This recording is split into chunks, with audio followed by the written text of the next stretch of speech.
pasi फेसबुकनि बिखायाव जाखारदों सोंलु दांग्रिसे नामावखौ फोमोननाय दुब्लियाव अफिसाव फैब्ला नुहुरो बिसोरखौ हायला हुइला मोसानाय जानजियाव गानस्लिंनाय सम मेगन मेसेबनाय बेखेवब्ला नुबाय आवग्रिफैनाय माब्लाबानो फैदोंमोन बिसोर ग्रिडनो जेन उदांस्रिनि पेरेड फोथाराव गोग्लैसोनाय हाब्रुबारि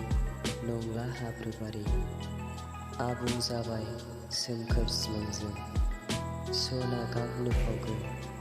फास दाननाय आलि गेजेराव होदों बिसोर प्रसेसन जोंनि सिमां जाफुंगोन मोनथाय जोंनि मोनगोन जों अब्ला बिसोर गानस्लिंबायमोन जेरबायाव